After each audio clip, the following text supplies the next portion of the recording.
Let me ask you something. Are you an artist who's just constantly waiting on gigs? You may be sending messages, applying for slots, just waiting for something to finally stick. Because if that is you, you're not alone. And honestly, 99% of artists are in this exact same position. I know this because I was too. First and foremost, I'm an artist, but I actually fell into the event sector just by wanting to perform. I ended up working with over 150 artists, ranging anywhere from 100 to 500 capacity events. This also included large-scale events with headliners like Dappy and other big names as well. From that, I learned some key tips, and I think they'll be useful for you in 2026, building your own artistry. I want you to look at it like this.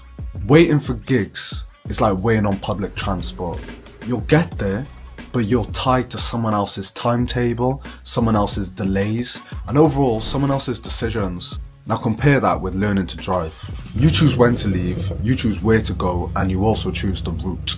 You may take on more responsibility, but ultimately you take control into your hands. And from my experience, I've actually learned that this is how events work. Because right now, most artists are standing at the bus stop just waiting for an opportunity to fall in their lap.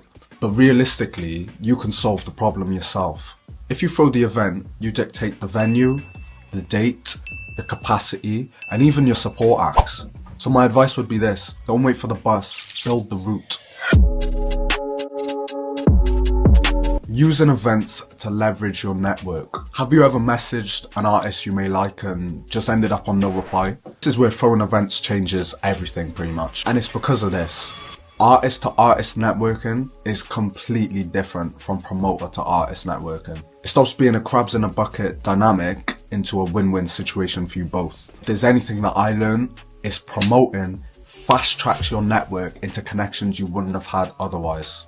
Let me give you an example. I connected with radio stations, but mainly through my events. However, when I come to my artistry, I already had a relationship to see if there was airtime for my music. That also goes together with interviews and just other things in that kind of space. It's a great way to build with artists, industry connections, and also media. And ultimately, it's the perfect introduction to work on different projects together. More ears on your music. When people see an event poster, they start asking questions. This is often, who put this event together? Who's this on the lineup? And what does their music sound like? And the maddest thing, it's not just the public asking these questions, it's the industry. When I put on my first event, I ended up getting booked for my second event just 2 weeks later. And this time, I wasn't even the promoter. You may ask, how's that? And it's because a promoter came out of pure curiosity to the event and then made a connection with me there. And that was actually the thing which helped me break into the Welsh rap scene. In a digital age where everyone connects online, it's so important that you make that in person and you'll stand out. The events are also powerful because it exposes more people to you, which exposes more people to your music. Financial benefit. Let's keep it real. Being a musician is expensive. Between studio times, visuals, promotion, your bank account just doesn't stop bleeding. Events don't just help you get heard, you can actually make money from them. So I worked with 150 artists across 2 years, and on 92% of the shows, I made a profit.